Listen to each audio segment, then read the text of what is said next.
Hey Remarkable Lifers, this is Craig. And this is KJ. And we're here today with my brother and sister-in-law, Chris and Dawn. Hi guys! Hi! Hey! So we're going to do a little conversation today about us moving to Mexico. So it's been about 1 year anniversary. Yeah, so a year ago, we sold everything we owned and packed up with the dog, and we moved to Mexico. Yep, October of 2022. So it's been about a year, and we're going to get their take on what they've experienced on their end and how they felt about it and all of that jazz. A year ago, we decided to sell everything and move to Mexico. When we told you guys, what'd you think? I remember the day we were at Topgolf, and I looked in Craig's eyes, and I could tell that he was like trying to feed us just a little bit of this might happen. I'm like, this is gonna happen. I wasn't real worried about it because I know anything he's ever done, he's done the homework on it. And I know with you researched the heck out of everything, so I never really worried about it. I did go and talk to some of my friends that I work with that are from Mexico City area, and said, okay, what two American gay people moving to Mexico, what's in store for them? And he came back and told me numerous things that was very helpful. And when I come and approached you guys with all of it, you were feeding back to me the same things that I was saying. Hey, you need to watch out for this, do this. This is good, and we got a lot of shared feedback of the same information. So at that point, I felt great about it. And Cool. Dawn was a little worried about it. I was more the safety. Safety. What were you worried about? Drug cartel. Very common. Almost every single person. It's everywhere, but just, you see on... Yeah, and to be honest, we had our own concerns about that. No. And then, but the next emotion was I was tickled to death for you guys. Yeah. You're doing what everybody dreams of doing. Just being able to, God, I wish I could just up and move away. And you showed it can happen. Yeah. It takes a lot of work. I believe it. Oh, yeah. It's scary. I know we were checking in on a consistent basis and everything, and you guys were putting the house up for sale. You're trying to sell cars, and you're selling off, auctioning off everything.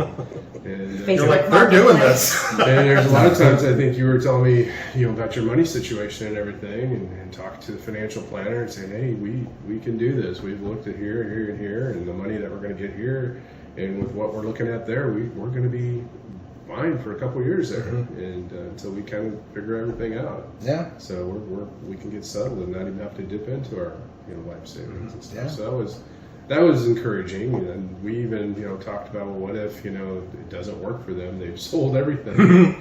And if you guys had to come back here, obviously you're staying with us this week. Until you get back on your feet. We have a bedroom in the basement now. The international bedroom. Yes, we have an international bedroom. So, and one thing to know is that before we left, we actually approached family and our closest friends and our closest family before we announced anything. We actually were like, okay, we've done all this research. Here's what's happening. We want to let you know first. So parents, brothers, siblings, niece, nephew, all that knew before anyone knew. And I don't know if you guys knew that or not, but we told you guys before anyone. And before we had actually even finalized some things. We're like, if this happens, then we're doing this. We were like, I don't want them to find out through the magic of YouTube. Like I said, that day at Topgolf after we got done, and we got in the car, and I told her, I said, I'd see them look at Craig's eyes. They're moving to Mexico. They're doing this. They're doing this. And Dawn said, well, KJ's not going to hold him back. No. You're like, he's the crazy one. He probably put this idea in his head. Well, and we've always thought about wanting to move. This is something we've thought about for years. Like when we met, we were like, what do you want for your life? And we were like, I want to get married on a beach. We got married on a beach. I want to move abroad someday. We moved abroad. So it's always been in our heads, and we kind of always had it there, and we didn't always talk about that with everybody. And that, looking back, might have been a mistake. No. It might have been a shock. But no, you did talk about it a little bit, because right. you talked about, we talked about places like Costa Rica, Portugal, Puerto Rico, Puerto Rico, Spain. Spain. We talked about, just in kind of talking and in passing, we talked about Yeah. everything. And we were, I was actually happy when you guys said Mexico and you started telling me about this area that you were moving into, and I started researching it myself. And I was like, this seems like a nice area. Very good area. It is. So, yeah. So one thing to know is you guys are thinking of coming down. Yes. And it's actually kind of a plan. We're just making sure dates work. Yep. You're going to come down for Day of the Dead. I can't wait. So is there anything that you're like, oh, how does this work? Or how, are we going to... If it was just us and going into an area like that, I mean, same concerns you guys had moving there. I mean, for us, the language barrier is much more significant than what you guys had, because you had a lot of Spanish and you've been working on it for a couple of years. So that's, the biggest thing is the language barrier. And, obviously I have a special diet. Mexican food is very good for me. Yeah. Being gluten-free and everything. So, but still, there's things that I would want to check out and make sure I'm safe as to what I'm eating and everything. Yeah. Where's the good parties? Everywhere for Day of the Dead. It is a party. You get off the plane. Right. My only concern, or makes me nervous, is the airport. But, Navigating the airport. after the way you guys talk, it's a piece of cake. The so. Guadalajara airport is so simple. I mean, it literally, you get off your planes and they funnel you into immigration, and then immigration funnels into customs, and then you go out the door and there's a taxi stand on It's your kinda right. like how And then Cabo. it all funnels to the front door. It's just, it's set up wonderful. Yeah. It's a flow, but it does work a little bit differently when you're leaving than when you're coming back. When you come back, it's like cattle. They just move you right through until you get out. Everything's right in a row. Going there, you kind of got to know where to go, and so that's just a matter of knowing. Yeah, but the signs are real easy. I mean, they're everywhere. It's all you have to do is read the signs. And they do make announcements in English and Spanish. And so we know. Yeah. Bueno. See? Yeah. So I have a question. So we've been there for a year. You've been watching our YouTube channel and all that. Subscribe if you haven't already. They do, and they get lots of information. Click. Yeah. Smash that like button. Hey, he's one of the kids. So watching our YouTube channel for the last year, has that changed your perceptions of what Mexico is like? I mean, I already had it. I've been to Mexico before, so I had an idea. But I mean, that was years ago. But just to see where you guys are just makes me feel a lot more comfortable. Yeah. With you being there. Away. Away. Yes. I know the one video that stuck with me is when you walk to Walmart, I think it was. And you walk to Walmart, and it was like 2 miles. Yeah. And you kind of videoed it all along the way, and everything. And then you're like in the store, walking through the store, talking about the store, hoping you get a taxi to take everything everything you had to get. And then at that point, when I was just seeing everything on the video, I'm like, this is another place on Earth. Yeah. This is just another place on Earth. And that Walmart looks like my Walmart. Yeah, people just like us. Everywhere you go, it's people. Yeah. People just trying to get through life, and that clearly showed that. Good. They're just in a new area. It might actually, the weather's nicer than here. It's especially today. Yeah, that 90% humidity on a beautiful lake, and and everything like that. So it's semi-resort type area. I mean, so I'm like, they're fine. and then the worry, and then the worry turned to jealousy. Right. Jerks. We're going through 2 foot of snow here, okay. I know the one. Great. After the first day you went down there and you went to the meat market, and I saw the dog laying on the floor. I'm like, oh, that's got to be a health code violation. But then you guys explained how dogs are everywhere. Yeah. And then seeing the guy with the slab of beef, just my goodness, I'm thinking germs. You guys are going to get sick while you're down there, and I know you didn't. Yeah. No, it's fresh. Everything is so that cow was mooing a half hour before that. So, didn't have time to I'm grow like, anything. where's the refrigerator? Or how come it's not refrigerated? And so there is some getting used to how food is processed differently and fresh foods. And eggs. We've talked about that. You know, they don't refrigerate eggs in Mexico because they don't clean them, so you don't have to. You don't have to. Yeah. And an interesting commentary on the beef thing, and I'm just sharing. We've talked about it before. Is before I left, I couldn't eat beef here. Digestively, it was just bad for me. Like it would do bad things. Let's not talk about that on camera. But I can eat beef in Mexico, and it does not bother me. Yeah, it's Nothing. It's the antibiotics, the Steroids. hormones, the steroids, all that stuff is probably what was bothering my stomach. So Yeah. I can eat it. Makes Doesn't sense. bother me a bit. Similar issues with me, with gluten free. Mm-hmm. You might not have any issues down there, Yeah. so we might have to move down there. It's on. Come It's on. on video. We have proof. With a pool. With a Yes, pool. yes, yes. Okay, question for you. What was your biggest fear when you got down there? If you had any fears? I did. I didn't let him know. Of course not. You know, but no, I mean, I was afraid. I was in a new country. I don't know how safe it is. You know, I mean, I've traveled all over the U.S., walked around the back streets of New Orleans and New York City, and done all that kind. I mean, I've been all over the place. But anytime I'm somewhere new, there's always that trepidation of I don't know what it's really like. You can see as much as you want, you can watch as much YouTube videos, but until you experience it, you don't really know. And, you know, we didn't have a car, we're walking around everywhere, it would get dark, I don't know, you know, and so that just takes time to get kind of comfortable with it. That was one of my big things. For me, it was honestly that in and of itself, just commenting on that, there was some of that, but I had just decided doing this. And I put all that out of my head. I'm like, these are normal, nice people, just like me. There's going to be these little neighborhoods. We know people down here. We've talked to them. They're like, oh, the little neighborhood's beautiful. The people are so nice. Well, then the neighborhood's beautiful. The people are nice, and I'm going to go into it with that attitude. For me, it was speaking the language. Getting down there, and the first thing you say is wrong. You know, and I'm like, you know, trying to say something, and I mean, you realize immediately that you have learned Spanish, you have not used Spanish, and their accents and everything are very different, and they use different words, and so, I mean, I immediately felt very disabled by, I'm not prepared for this, language-wise, and that was really uncomfortable for me, and I got very scared to go out and have conversation. I'd be like, KJ, go get eggs. He's like, why? Yeah. Huevos. But Dos it's not the huevos. huevos. It's when you ask for dos huevos, por favor, they think you speak Spanish, and so they start speaking to you, and you're like, It took me half an hour to figure that one phrase out. No, yeah. I practiced that for an hour before I left the house. I don't know anymore.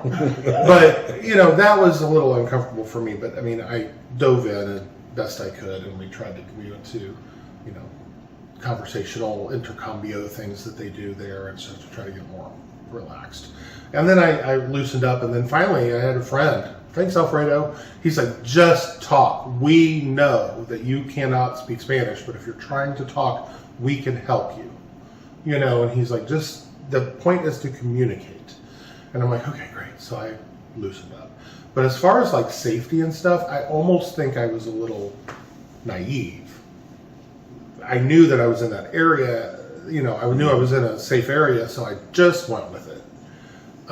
But it proved that it was fine, actually. It is actually much safer it is. there than our old neighborhood. It's insanely safe. I mean, I feel so comfortable there, walking around at night, whatever. I mean, for us, like from the very beginning, I don't even know if we've told y'all the stories, and I know that we definitely haven't shared a lot of this on our YouTube channel, but I'm going to go there. Whenever we crossed the border, okay, About that. we crossed the border. We went to you go through, you know, customs and immigration right there, and they did some spot checks on the boxes in our car and all this kind of stuff. Well, what I didn't take into account whenever I was like packing everything to fit in the vehicle, I didn't think about weight. I thought about volume, so everything would fit in the vehicle, but I didn't think about weight. And I mean, I packed everything. These boxes were a solid. I mean, like each one, like, you know, a tote, 100 pounds. I mean, everything was packed to the nines. And so we overweighted the vehicle.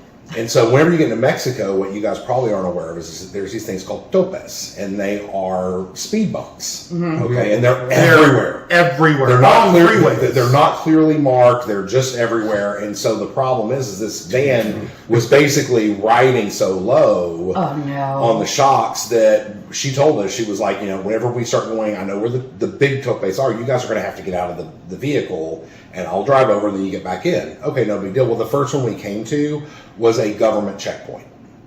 Okay, so she lets us out, and then we start walking. We're walking on the side of the road, and we go up and over, and she is going to go over the tope. But whenever we start getting up there, all of a sudden, these Mexican officials with their badges and everything, they come running out, and they're screaming at us in Spanish and asking for our passports and our paperwork, and we're trying to fumble and get it to them, and they're like asking, what are you doing here? And of course, when you're put on the spot and that kind of a thing, your Spanish goes away.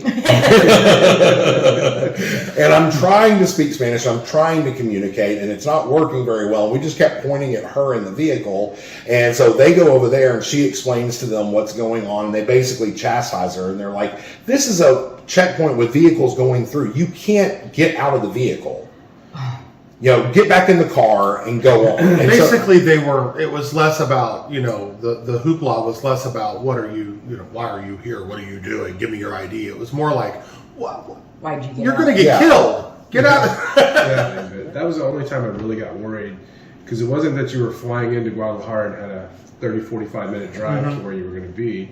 And, you know, when we go on vacation, we fly in somewhere and take a little short trip to get to the destination. But you guys were driving across Mexico. A foreign country. Any foreign country, which, you know, we only have the media to kind of go off of here, which is... Plus things that are performed. You know, 3 times absolutely. Flip a coin whether it's true or has some truth in it or not. So, and the truth of the matter is, really I just had I don't know if it's a false sense of security or just some peace came over me. I'm like, we're going to be fine. This is fine. This is part of the adventure. And I knew it, and we were going to be fine. Well, I mean, after we got there, I mean, like immediately, you know, we had made some friends online and that sort of stuff. And they literally, you know, they were there at 1 a.m. whenever we got to our house. They had our keys. They, you know, we get everything unloaded, and they were like, we will pick you up at 9 a.m. and we will take you to the market, show you how to use the bus system. So, I mean, like literally for like several days in a row after we first got there, they were like, helping us learn the bus system, making sure that we had groceries. Nice. We got into our house, and there was a 6-pack of beer, there was a Garrafone of water, there was snacky kind of stuff. So, I mean, they had all made sure that we were going to be okay, which is wonderful. And that's kind of a thing there. We all take each other, we know what you're going through, so we kind of take each other under our wing. And if somebody arrives, we're like, hey, let's meet for dinner, or we're going to make you dinner. You know, that kind of thing, because we know you don't have food yet, and you don't know where to get it. Yeah. So once we got there, it was fine. We weren't really. It wasn't so much scared. It was more intimidated.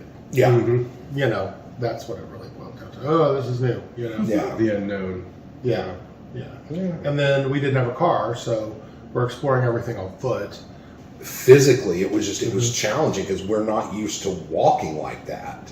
You know, and that was hard. You know, but.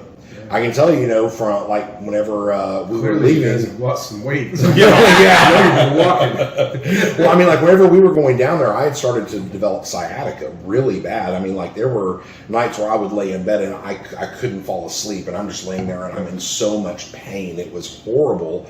But walking, I mean, literally within 2 weeks, gone. Yeah. Now on the flip side of that, I have an old foot injury, and for 30 days. It just kept getting worse and worse and worse because my foot wasn't used to all of that. So I'm having to soak my feet. But then here we go. The neighbor down the street, whom we never met, saw me limping, comes out with a tub and Epsom salts and gives it to us and says, no, keep it. I bought this tub. I bought this tub several months ago for this purpose, and I found out it doesn't going to work for what I need. So here. And here's some Epsom salts. I know you can't get to the store. Just no, it's fine. Just keep it. Yeah. That's nice. Yeah. So it's a community thing. It's really, so that actually takes away some of the stress. Really, the uncertainty was the hard part, but I've freaking embraced it. I'm proud of myself. I'm really proud of myself. I mean, even through the craziness of the drive down and all of that stuff, I just was like, we're going to be fine. I know when people are doing new things and learning new things and stuff, it usually sets them on fire. And I can see you guys are still on fire after a year, and that's great. That tells me it's a good thing. That's why so far. That's why I waited for a year to go down there. So Make sure it's stuck. Make sure you weren't coming back first. Lies. Well, and the truth of the matter is, you do get down there, you realize really quickly if this is for you or not. Yeah. And you go, okay, this is working out. But you see people come down there, they're just not happy, and you're like, they're not going to make it. And soon enough, our lease is up, we're headed back, or we're going to someplace else. We're going to another town in Mexico. That's okay. Go where you're happy. Yeah. Find your place, find your people. Your truly remarkable life. A truly remarkable life. That's there right. You go. Yeah. I do have one more question for you. Obviously, being gay. What has been the difference of you going down there as a gay couple as to living here as a gay couple? Because I know in the past there's been times that I worry, and I kind of watched out in the past, and I'm really glad you guys got together because I don't have to watch out for them anymore. We got each other. Yeah, it was good. But we still watch out for them. We do. We still can get concerned and watch out, but what's the difference? I feel significantly safer there. Significantly. It is a very live and let live culture. I love that. And it's everybody, it's kind of like this, y'all are nice people. It's none of my business what you're doing. Yeah. You're nice people. Embedded within that in the Mexican culture, it is a heavily religious culture. But it's not in your face, you need to believe what I believe. You need to live the way that I choose to live my life. If someone is Mexican and growing up, their family may have a problem with them coming out. There can be struggles within family, but it's not, there's just not. And the community, the gay community in Ajijic is huge. I mean, it's very, very big comparatively. So, and because that community is very involved in volunteer work and all of that sort of stuff, everybody's well respected. Yeah. Well, the families there may have a problem with it, but that's changing too. Yeah. That's kind of modernizing, and people are going, you know what, I don't care. But it's also because they've seen an influx of gay expats or immigrants, and they're going, wait, these people are thriving. They're happy. Okay, it's not this terrible thing. So they're getting to see a little bit of that in our area. And then the media and everything is kind of changing a little bit of that. But yeah, I feel safer. There's a community of people there who are, if you think about the kind of person who moves, I've said this over and over on our videos, but if you think about the kind of person who moves abroad and is looking to enjoy the Mexican culture, it's kind of a niche personality kind of person. They welcome everybody. They want to know who you are. They want to experience it. But no, I have had nothing. That's fantastic. Nothing at all that makes me feel like I was uncomfortable in any way. Now, will I go to a place I don't know and just start waving my pride flags around? No, because I respect the culture and I don't know what's happening there. Wouldn't do that here if I didn't know what I'm doing, just for safety reasons. But as far as being safe, and then the culture too is a little more accepting of it in that people are just sometimes different, and we don't put people down because they're different. And the culture says, I may not like what you're doing, I may not like anything about it, but I would rather die than be rude to you. That I can't be rude to you. I would have to kind of back out of that conversation gracefully and go away. It's not an in-your-face kind of thing. So just by nature gives you that. Yeah. Great. Cool. Makes me happy. Makes me happy that you guys are happy. Yeah. We are. Thank you. Happy and safe. Yes. And that's a good way to close out. If you haven't already, Go find your truly remarkable life. yay!